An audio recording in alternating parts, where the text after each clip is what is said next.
No, but I just want to make one point that really pisses me off about Kevin Costner. He made a movie called Dances with Wolves, and there was like what, one, maybe two dance numbers in the whole movie.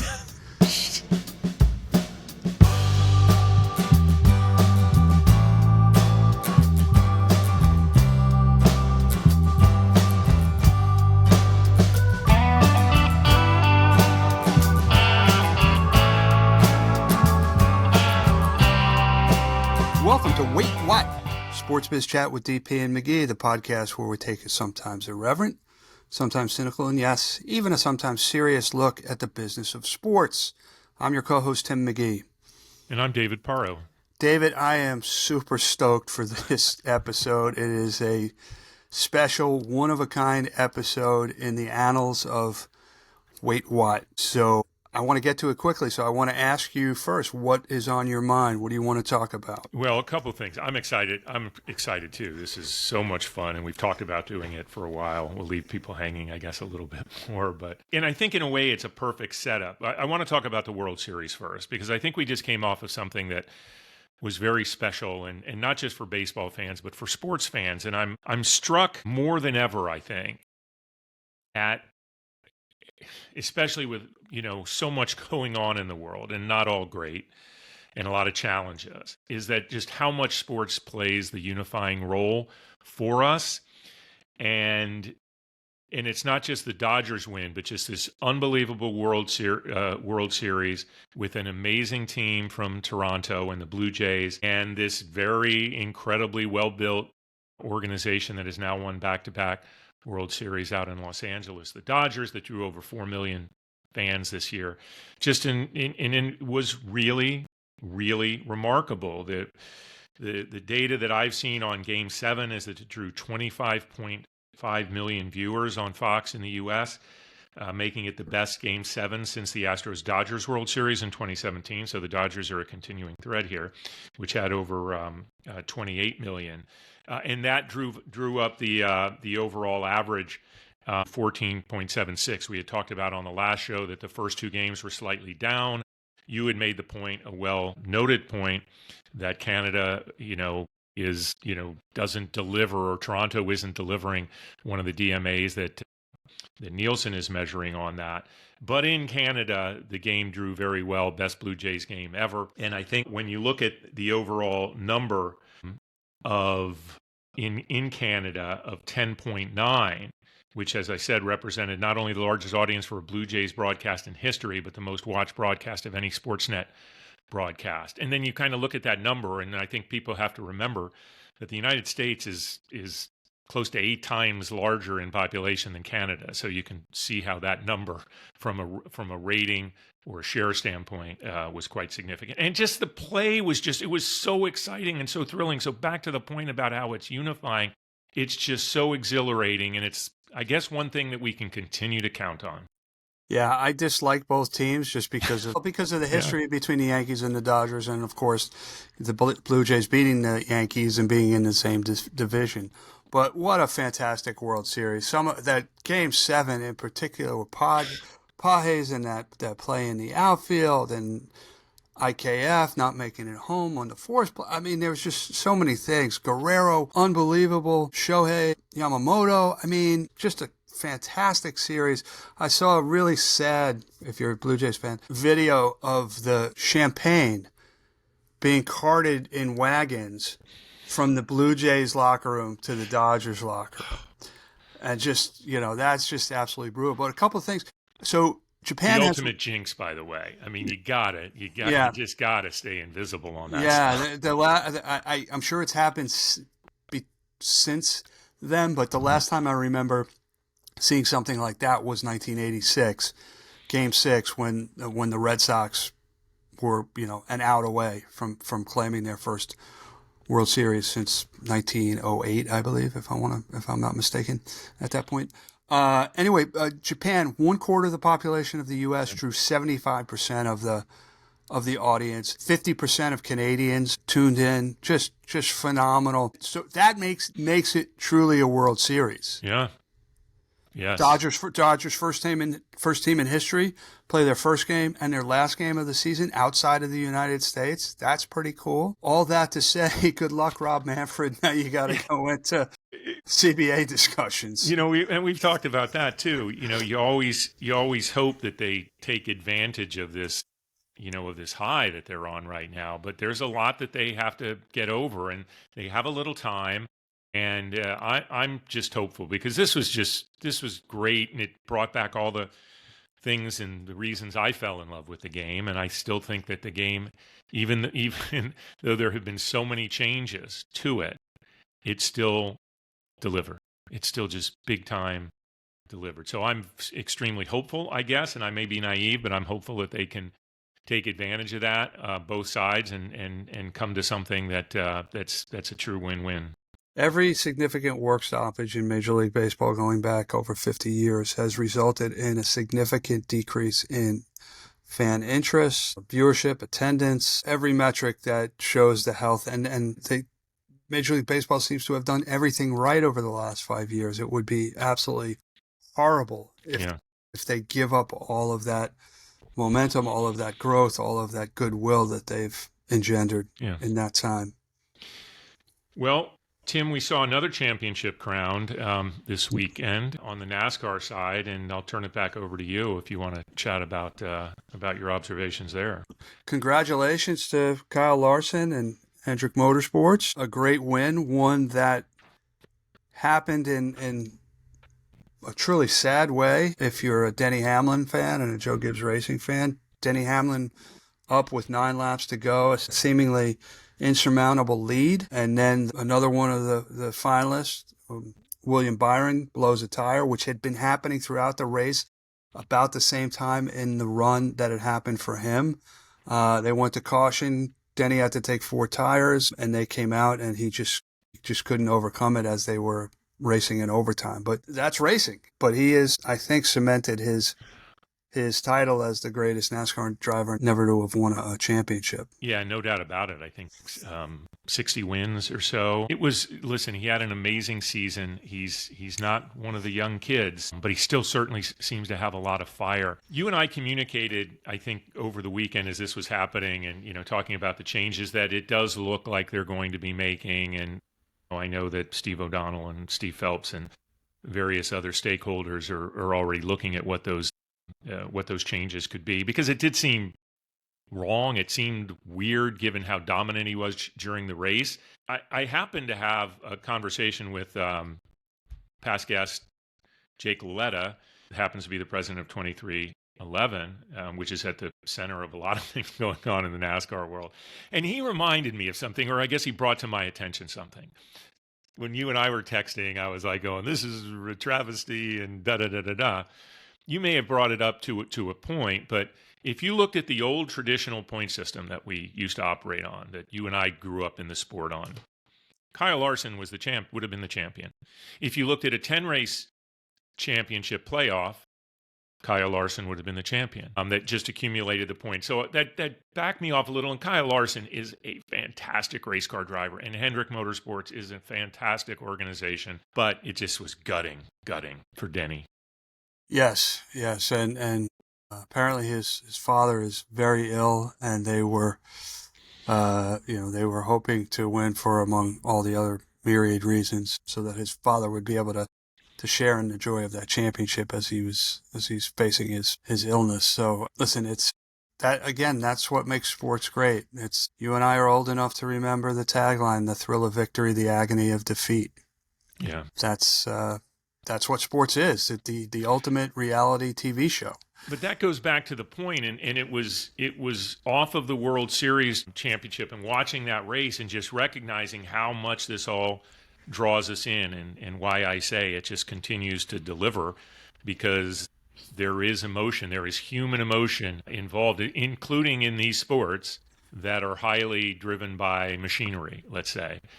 And to some degree, technology, not as much in NASCAR as maybe some other motorsports, but yes, in NASCAR as well. And it really was a pretty unbelievable season. I do think we're going to see some changes. And just follow up on my mention of Jake, there was news yesterday on 𝗕𝗃𝗏 and Front Row Motorsports legal situation with NASCAR, and some further news, I think, that looks to be benefiting 𝗕𝗃𝗏 and Front Row, and a push from the judge that's been overseeing this, 𝗕𝗃𝗏, to try to get that thing settled before it gets to trial in December. Yeah, hopefully they will come to a resolution on that for all parties involved. Yeah. Because again, notwithstanding the questions about the playoff format, NASCAR's had a great couple of years. People have come back to the sport.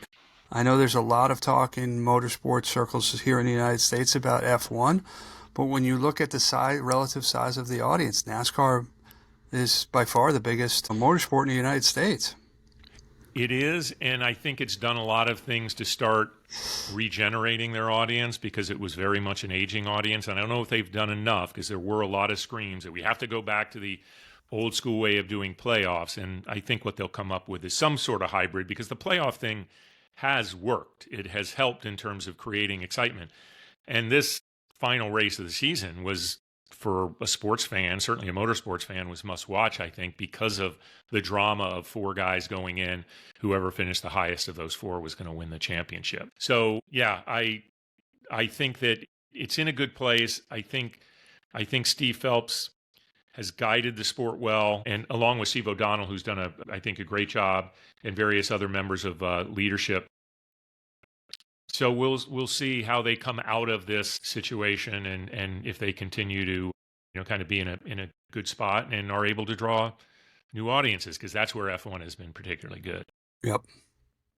So a couple quick hits before we go into our special. All right. Just I can't let it go. Hugh Freeze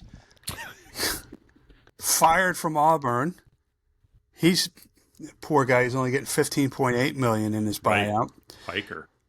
Yeah, brings the total this year to $185 million in buyouts for CFP college coaches. But wait, there's more. That in the past 11 years, since we moved from the BCS to the CFP format, we surpassed the $1 billion in payout mark. That is such a deep cut stat, and it's just like you to dig down deep. Nothing is too good. No. Nothing is too good for our listeners. Expect that kind of stuff from you, not from me, by the way. So I'm glad you're delivering. So as we talk more and more about college sports more and more resembling professional sports, this is one area where the professional teams seem to have got it right, where they honor contracts and don't make rash decisions, unless you're in the case of certain owners, David Tepper, Woody Johnson, etc. So, but that it's just something has to get this. This is not a sustainable business model. No, it's and these are largely large state universities too. So then we have governors getting involved and all kinds of crazy stuff happening. And Dabo, he could be right there. I was saying, some of these guys like Franklin, he seems to want to get fired. He does. He keeps pushing the envelope. It seems like he's doing a like a suicide by complaining right. type of thing. But all these coaches that are like, well, they'll do fine. There will be plenty. Now there are too many people out there. I don't know, who's gonna fill these roles, or is just going to be, this constant carousel going on between these coaches. If I was one of those guys, I would call up my fellow fired coach and say, "Hey, what do you say we go in and we buy an island? Yeah, just hang out. Get out of it. Stop. Yeah. Just Why do hang I out. need this? Yeah. Stop. Yeah. Well, great players want to be great players. Great coaches want to be great coaches. And I guess they keep challenging themselves. But and great podcasters just want to get paid. Yeah, really. Take a quick break and come back with our special episode. All right. It's movie time. It's movie time with DP and McGhee. It's movie time. We are back, and as we teased in the introduction, we've got a very special episode today. No, we do not have a guest, but David and I are going to be giving our top 10 all-time sports movie lists. So without further ado, and It reminds me when I coached lacrosse at Columbia. There was one year we were penalized several times for having 11 men on the field, and there's 10 players in lacrosse. And I famously said, "You guys go to an Ivy League school and you can't even count to 10." And I was awarded a T-shirt at the end of the season. So our top 10 list is going to include 11 names. We're going to start with our honorable mention. So David. Well, 11. I have like a whole list of honorable mentions. You do? How many do you have? How many do you have? I can cut mine down on the spot. All right. I have one. But How many do you have? I can add a couple. Well, there's so many that we had to consider. And by the way, this is the reason we wanted to do this and have been talking about it for a while. Is we've done movie references. We both love pop culture references, and we do get feedback, believe it or not, from time to time. People saying, "You guys got to like lean into that, that type of stuff." And so we've put out a lot of our movie bits on social, and they tend to do pretty well. Anyway, I mean, I had ones and I'll just shoot these around. You can have one big one, but these are ones that I love and will watch and love the movies, but they just couldn't fit into the top 10. Okay. So Talladega Nights, I've watched that movie 100 times and I couldn't fit it into my top 10. Cinderella Man, probably my second favorite boxing movie, and boxing movies make great movies. Rocky III, which was the best of the franchise ones after, in my opinion. Dodgeball, one of the funniest movies ever. 42 with the late great Chadwick Boseman in it. 8 Men Out, Happy Gilmore, the original Longest Yard. Tin Cup, maybe my favorite golf movie. These couldn't make it on. $1 Million Baby, probably my third favorite boxing movie, or fourth favorite boxing movie. These are all, in my opinion, great movies that I couldn't squeeze into my top 10. So I'll leave it at that. And I know that's a longer honorable mention, because as we always do on, Wait What, we overly plan, so we're completely in sync on things like this. Well, it's funny because there is some overlap on our honorable mention, or those that did not make the final cut list. I had Rocky, I had Talladega Nights, I had the original Longest Yard. Mighty Ducks, could not make my list. Mystery Alaska could not make my list. And then, for those of you listening, you are not seeing the jersey that David is wearing right now. It is a 41 Chicago Bears jersey, Brian Piccolo. David, you and I are both old enough to remember Brian's song. That was my number 11 pick. Interestingly, Brian Piccolo would have turned 81 last week, and he died in 1970, so I think I can make a joke right now. Brian Piccolo joke. Brian Piccolo passed away from a form of cancer that I can't even pronounce. At that time, they had people who suffered from that type of cancer had a 5% survival and cure rate. Now it's up to 95%. So we would not be blessed. It's not a joke, but we would not be blessed with such a fantastic movie starring James Caan, pre-Sonny Corleone, and Billy D. Williams, pre-Star Wars, as Gale Sayers, if it was a curable form of cancer at the time. So that's an interesting point. Thank goodness for all the people that work on trying to cure cancer and making those improvements on the medication side and the treatment side, because that really is unbelievable. So, all right, that's a tough honorable, like a final one off the list, like first one out. That was tough. That was tough not to.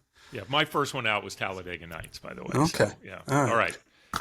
Okay, without further ado, I'm going to do my bottom 5, my 10 through 6. Okay. And you're going to go, and then we'll go top 5. So now, as Tim pointed out, I'm wearing a Brian Piccolo jersey. This was a gift, one of the best gifts I've ever received from my former teammates at Deep Alliance when I first started the agency, Matt Forsley and Elise Kokonis, who got me this as a holiday gift, which is the most amazing thing, and I've always kept it, and this is a perfect time to do it.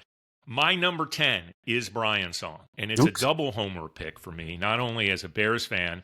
Brian Piccolo, of course, famously went to Wake Forest. The Wake Forest fight song is in that, and we can't deny how much of an impact that movie had on us. It was a made-for-TV movie, early genre made-for-TV movie that incredibly blew up in terms of popularity. I don't think it's the best acted job, best acted movie, but it is a great story, certainly heartwarming, and I have that tie to it. Okay. I have number 9, and I know this is a movie that you like, so I'm guessing I'll see it. It's another football movie, Remember the Titans. Number 9.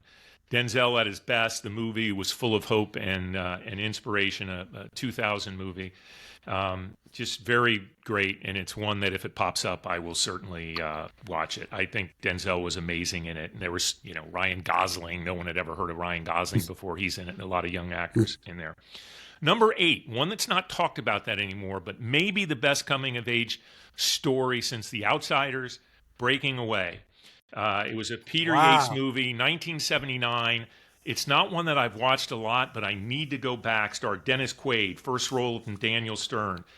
There's an interesting thread here with an actor named Jack Early Haley, which I'll bring back up in a second. Paul Dooley. Great movie. Dealt with cycling, University of Indiana, so there were a couple different sports ties there. Unbelievable movie. Great. Hold on, can I just say that's a great call? That did not make my list, but that with Dennis Christopher as the wannabe Italian racer, and he was so good in that role. I mean, and what an unbelievably funnily written idea about a guy that dreamed about being an Italian bicycler from Bloomington, Indiana, and he had the whole thing, and then the disillusionment with the Italian cycling team, and he becomes a fan of the French team. Yeah, just great story. Number 7, a game-changing comedy in all ways, Caddyshack. Oh, by the way, I was wrong. This obviously is my top golf movie. Great performances by everyone, including, of course, Bill Murray. But Ted Knight was the one that did it for me. I mean, just he was a comic genius in my mind. 1980 movie, directed and co-written by the late, great Harold Ramis. Just one question for you. Amazing, yeah. Just 𝗕𝗏𝗄𝗃. Yeah. There's not, and Rodney's just, of course, amazing in it. So it was just loaded. Apparently the sets were complete mayhem. Wow, with Brian Doyle Murray, Bill Murray, Chevy Chase. Well, Doug Kenny, who was the co-writer, he was completely insane. That guy, I think Rodney was the guy, and maybe Ted Knight, that were like, whoa, this is completely out of control. I would imagine that there was a lot of drinking and drugging on that set, but yeah. I don't know that. Yes. No, there definitely was. Okay, and my last one of my bottom 5 is what I think is one of the great, like a beautiful story of something that wasn't told. And it got its moment, and that's the Penny Marshall directed A League of Their Own from 1992, starring Tom Hanks and Gina Davis, among many other luminaries. I thought a great call out and talk about the American Girls Professional League, another movie that I truly enjoy watching when it pops on. So that's my bottom 5. I have list envy. I got to tell you, you've got some phenomenal picks on there.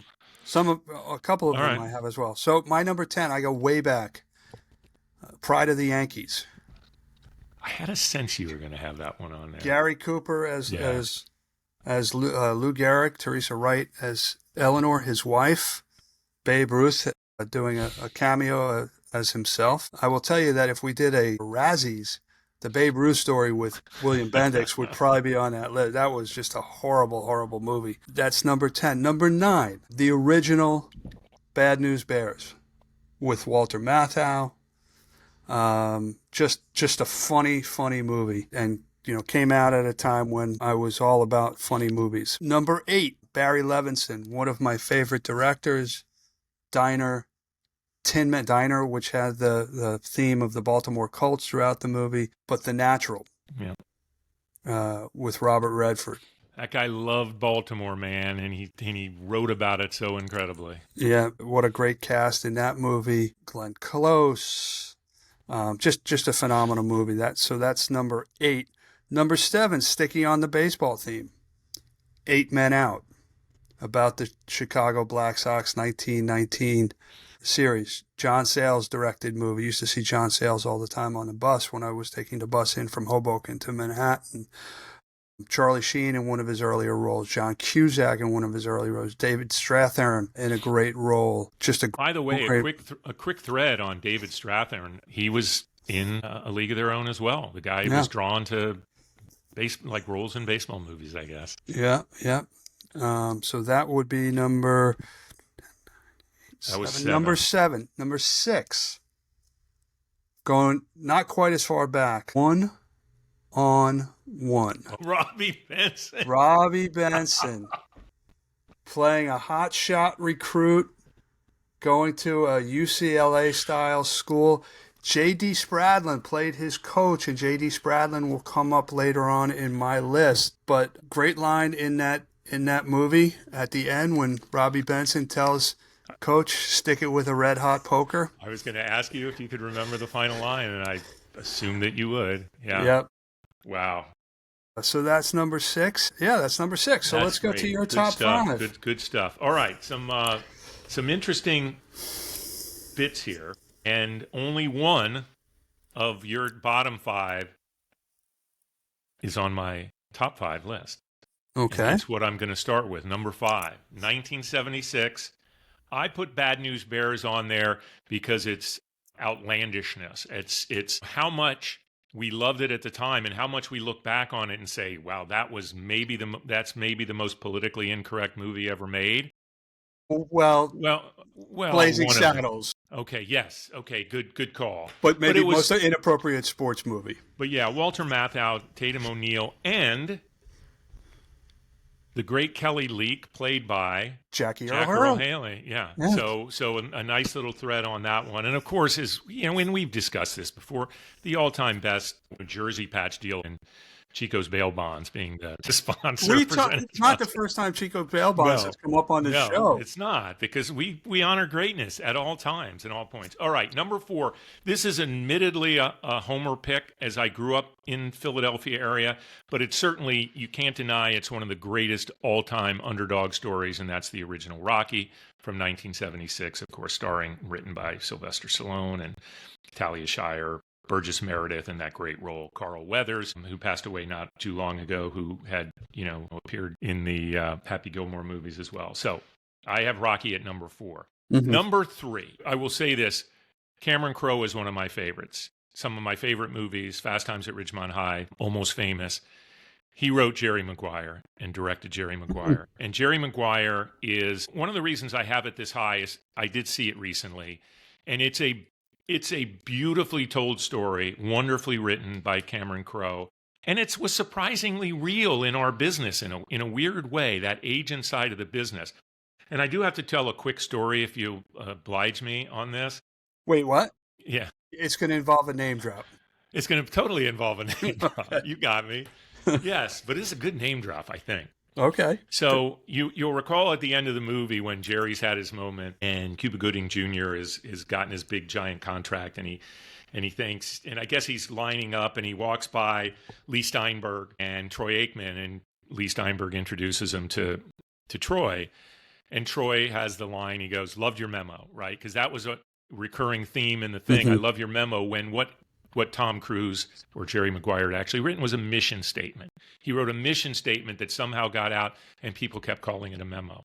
So I recall it was during SFX days, and I think it might have been the first time I was up in New York from DC meeting with all like the sales guys that were there, and I was heading the consulting group.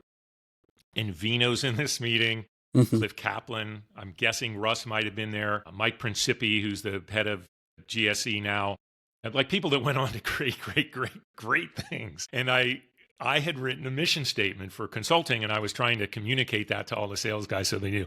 And these guys busted my ass so bad when I mentioned I had a mission statement, because it was there, and because Jerry Maguire was a big movie to anyone, I think, in the agency.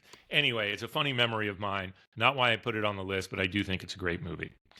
Number 2, and I mentioned it on this show as my number 1 sports comedy movie, and it is Bull Durham. Great movie. Ron Shelton, a writer. You've talked about his background as a baseball player. Kevin Costner, Susan Sarandon, Tim Robbins.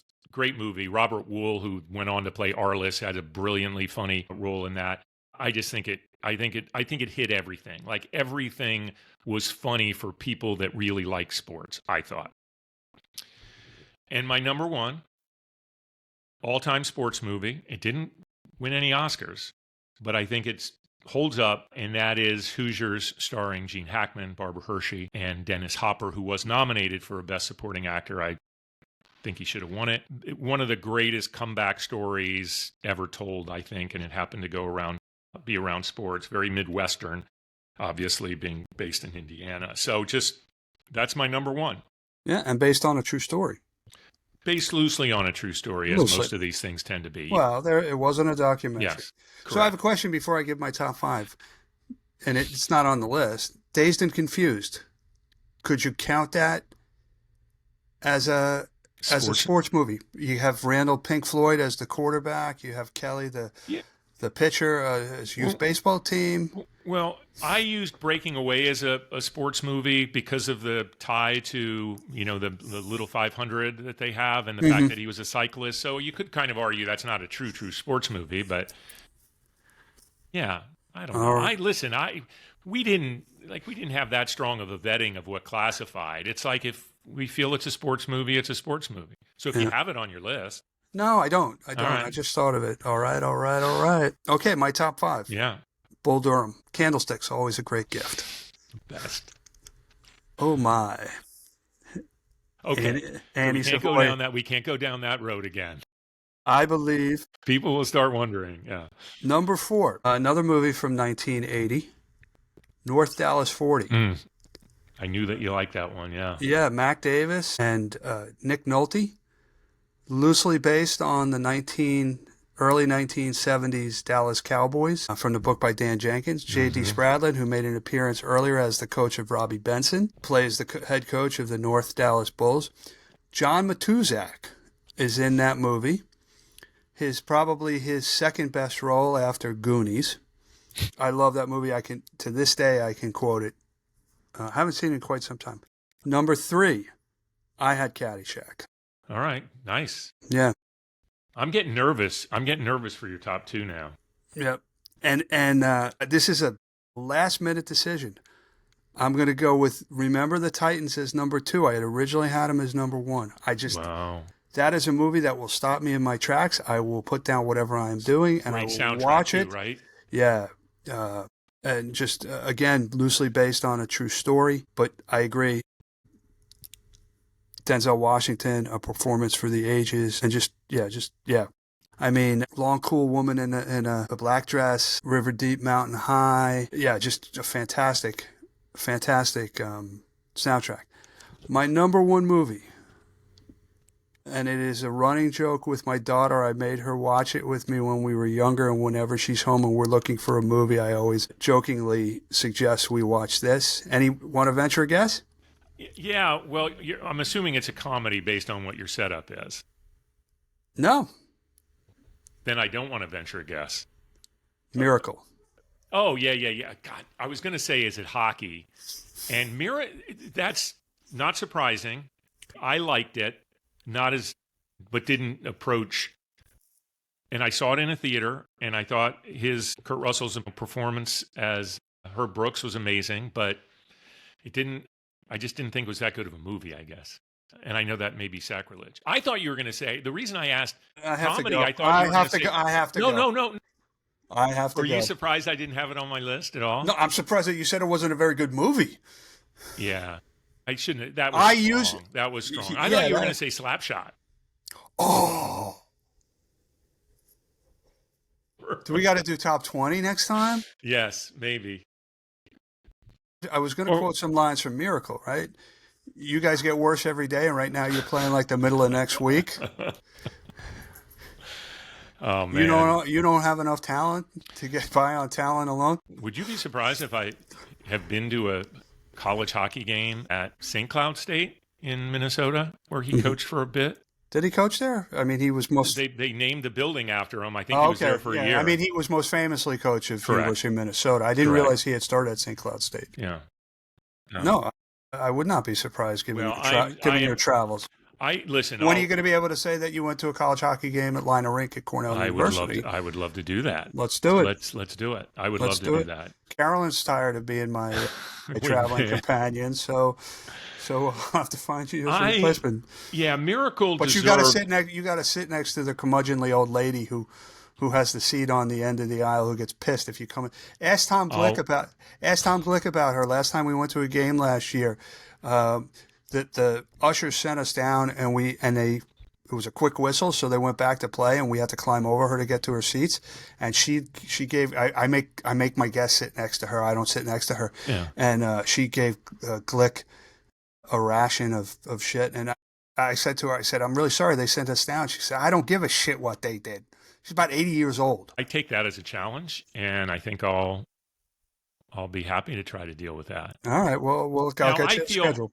Listen, when I say not a good film, I'm thinking in terms of the genre that I had in my top 10, I guess. And maybe I should have had it on my honorable mention. The story's great. He gave a great performance. It's from a great memory of ours.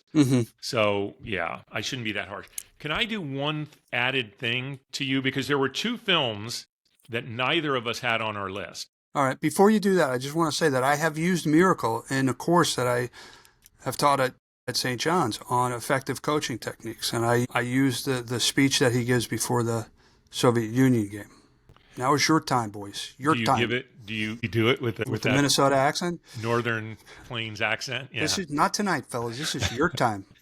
I had two things written down as incredibly popular but overrated movies. It's not that I don't think they're good. Miracle's not on this. And one of them is a movie that I'll actually watch when it comes on, but I don't have it on my list because I don't think it's that good because it's some bizarre, yuppie fantasy idea. Okay, I was going to say Days of Thunder was one of them. No, that's just ridiculous. Horrible. Okay, go on. Field of Dreams. Yeah, we didn't have that on there. It is so different from the book that I thoroughly enjoyed the book. The story's not bad, but it came to life to me in a weird way. Now, I will say this. The scene where he ends up playing catch with his father at the end, I cry every time. I will admit that. That's amazing. And listen, Ray Liotta's great in everything, or was great in everything. Rest in peace. The other one is a movie that, to all of my Notre Dame friends, I'm sorry, we mentioned Jake before. I think Rudy is the most ridiculous movie ever made. It's a complete fabrication, and those that were involved in it will admit that. So Jake, Tom Baldessari, like good friends of mine. I'm sorry, but come on, man. That didn't happen. Nothing happened. Rudy. I liked it the first time when it was called Lucas, starring Corey Haim and Charlie Sheen and Kerry Green and a very young Winona Ryder. Lucas plays a very similar role, walks onto the football team for very similar reasons. Field of Dreams, I will watch that movie, but it didn't enter my thought process there. Days of Thunder, I think, is terrible. It's just a bad movie. Yeah. Cole Trickle. Yeah, I mean, the fish who saved Pittsburgh made the initial cut. Dr. J. We didn't have Space Jam either, which I think Space Jam was a reasonably fun movie for kids. But it came along at a time where I didn't have kids yet, and I was too old to watch it. I didn't see it. Semi-Pro with Will Ferrell, not his best work, but a pretty good movie. Semi-Tough with Burt Reynolds. Another Dan Jenkins story, I think. Yeah, didn't make the cut. And when I started this list, I made columns of different sports. Right, I even had Seabiscuit in there and Secretariat in there. Seabiscuit's a great movie. Tobey Maguire. I had Seabiscuit was under a consideration. I just like the book that much more. To your point on the Field of Dreams. So we had 4 overlaps. Only 4. No, yeah, 1. Remember the Titans, Caddyshack, Bull Durham, and Bad News Bears we both had on our lists. Yeah, and I had, if you count my number 11 Brian song, which was your number 10. Yes. Yeah. Well, take a break and we'll... Well, yeah, and we want to encourage people to come on and, like, when we post this episode, because we need to hear from people, because, hey, this is just 2 guys' opinions that do a podcast. Yeah, but they're pretty serious opinions. We're pretty much experts. They're right. I mean, they're as close to you can get to as facts as you can. No, we would love to hear other people's thoughts. I'm sure there are some that we didn't even think to mention tonight. Yeah. That will go, oh yeah, that was a great one. Absolutely. All right. So we'll take a break. Running Man. Would Running Man be a? Well, there's a reboot of that, isn't there? Yeah, but like a sport is literally in the title of the movie. Well, yeah, but it's because he's running away from getting killed. What? It's not. They don't call it driving away. Marathon Man. Dustin Hoffman. That's a fantastic movie. He Great runs movie. Mary, who goes to Columbia. Can I just say, because we brought up Kevin Costner within the context of Bull Durham, Field of Dreams. He was also in another movie where he played. 𝗕𝗃𝗀 was on my honorable Tin mention. Cup. He played a pitcher for the Tigers in another movie. Yeah, let's just call it what it is. Kevin Costner is leading man of sports genre, with Charlie Sheen being up there as well, who legitimately in Major League, another decent movie that didn't make our list, in Major League, his pitching form was pretty good, better than David Strathairn's in 8 Men Out, if you ask me. David Strathairn looked like he was about 80 years old going out to an old-timers game. I've said it before, and I don't mean to bring it up again, but I definitely could hit him. I mean, not the 𝗕𝗃𝗀𝗃𝗀𝗀, but I could hit David Strathairn. No, but I just want to make one point that really pisses me off about Kevin Costner. He made a movie called Dances with Wolves. And there was like, what, 1, maybe 2 dance numbers in the whole movie? All right, let's take a break. It's movie time. It's movie time with TV and McGhee. It's movie. So we are back from that special segment, which was, Tim, that was a blast. We'll do more of those things. I guess we could carve this thing up any way we want in terms of specialty golf movies. Just in the break, we baseball talked about movies. Yeah, we talked about movies that didn't make our list. That are phenomenal movies. But we have reached that time of the show where we throw out shout outs. We mention things that we're looking forward to and various other subjects that we weren't able to get to. So Tim, I'll throw it over to you. What do you have your eye on? Well, the first thing I want to mention is a topic and a property that we haven't talked about for quite some time, but it's back in the news. LIV Golf. First of all, one of their players, whose name escapes me right now, qualified for the Masters this past week under newly structured rules that the Masters Augusta put in place. But more importantly, they are going to a 72-hole format next year. So I don't know off the top of my head what the Roman numeral for 72 is, but maybe they'll change it to that. Yeah. But I think they're doing that in the hopes of getting their players world golf ranking points. My understanding is that CEO Scott O'Neill has already sent in a request to be recognized for world golf ranking points, but they will have smaller fields, and so the opportunity for LIV players to win points will not be as great as those who play on the PGA Tour, but it is a move in that direction for LIV Golf. So I'll definitely be watching that. I also just want to, it seems to happen once a year or so. There was a senior vice president at the Atlanta Hawks by the name of Lester James, who was indicted on embezzling nearly $4 million over the course of several years in his role in the finance group at the Atlanta Hawks. And ultimately, these teams tend to find these people, but it sure seems to take a long time. I was talking to somebody the other day. I said, if I was a finance person, I'd create a cottage industry to go work with these teams, because what's the likelihood that this guy's ever going to be able to make enough money to pay restitution? He may go to prison, and it may be a deterrent to the next guy, although I'm not quite sure that it is. And so now the team is going to have to claw back as much of that $3.8 million as they can, and I'm not confident that they'll get a lot. I couldn't believe this story when I saw it, and it's always the finance people. They think they're smarter than the rest of us. Maybe. Yeah, I mean, I guess the figuring is they can figure out a way to hide it, but it's just so remarkable and discouraging. And so hopefully it'll, figure itself out. They'll be able to get it. And this person, if he is found guilty, is punished, to the extent that he can. Regarding LIV, I did want to say, LIV announced a couple other things. They've had some new development programs to bring some younger players along, something that the PGA Tour is better at. LIV hasn't been good at. By the way, the Roman numeral is LXXII. The LXXI. That rolls off the tongue. And I've had some people write me about, okay, finally they're figuring it out because they can get their, OWGR points, rankings and all that, and that'll definitely be a help. I just don't see where the product changes. I don't see, does it address the market issue with the product at this point. But, listen, Scott came in to make changes, and they're making changes. And that certainly, at least in terms of that issue they're having, I think certainly makes sense. What they'll call themselves, we'll see. I think LIV Golf was actually one thing I will say about LIV Golf is that name was quite good. It worked out pretty nicely. If you're all done, the other thing I have my eye on, which is a story that hits me where it hurts and at home, is the carriage dispute between Disney and Google, YouTube TV, over their the carriage rates that they're charging. So I'm not getting ABC or ESPN at the moment.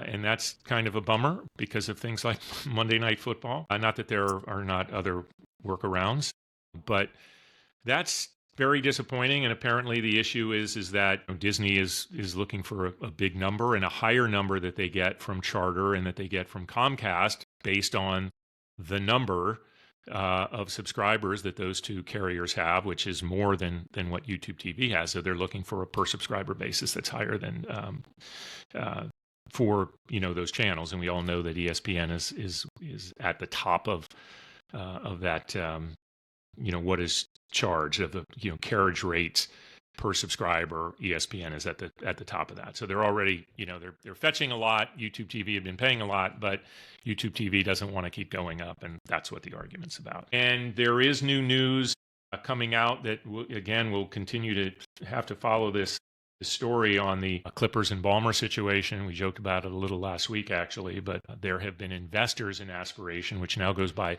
Katana or Katona. I guess they had to change their name. That some of the investors in that are now suing Ballmer directly because of that whole thing was kept afloat because of Ballmer's involvement in it, or that's what they're claiming, and that it definitely was him paying through to Aspiration to direct that money to Kawhi. That's what the suit is saying. So we will see where that goes because that continues to be a story. I did want to make one other quick shout out to Todd Parker, who's at Playfly. 2 weeks in a row, we talked about someone from Playfly, but he had actually written me just kind of saying, hey, Pod's great, thanks for everything, and was kind of making the point how interesting it is with all the gambling scandal that we talked about last week around the NBA, and how quickly the Shohei thing and his interpreter went away because the interpreter obviously came out, I think, pled guilty, and Shohei was completely exonerated there. But it still really did happen pretty quickly, didn't it? Well, and it all got pushed aside. And Todd was just like reaching out saying, hey, and saying like, isn't that an interesting part of the story? Because he was talking about how we enjoyed the coverage that we had on the NBA scandal. Anyway, I thought that was interesting. Yeah, that's nice. But there have been people who have questioned the seriousness and thoroughness of Major League Baseball's investigation into the Ohtani thing. It seemed to be swept under the rug quite quickly. Now, it could be very obvious that he wasn't involved, but we live in a society where people are quick to be cynical and even quicker seemingly to be conspiracy theorists. Yeah, but it was fun, and appreciate Todd sending in that note. All right, you got anything else? No, I think that's quite enough. That was a hell of a show. Yeah, it's one of the most fun shows I've done in a while. Yeah, that was an absolute blast. So I guess we'll just wrap this up. Our first ever movie time special. I mean, we're certainly game for more of these pop culture specials. So let us know directly via Spotify, LinkedIn, whatever. Just reach out because we had fun doing this, no doubt about it. Be sure to hit that follow and that subscribe button whenever you have a chance. And follow us across all the social media by checking out dpandmcgee.com. So we'll be back next week with a more normal episode, I think. I think it's safe to say. So until then, I'm DP. He's McGhee. Wait. Don't be so quick to judge. Yeah. You never. We have no idea what we're going to do next week, do we? That actually is a movie quote from a movie I watched recently. Let's tie everything up in a nice bow. Let's do it. John Cusack to Minnie Driver in Gross Point Blank, where she says, "You're a psycho," and he says, "Oh, don't be so quick to judge." Anyway. There you go. A perfect way to end it. Until next time, I'm DP. He's McGhee. We'll talk soon.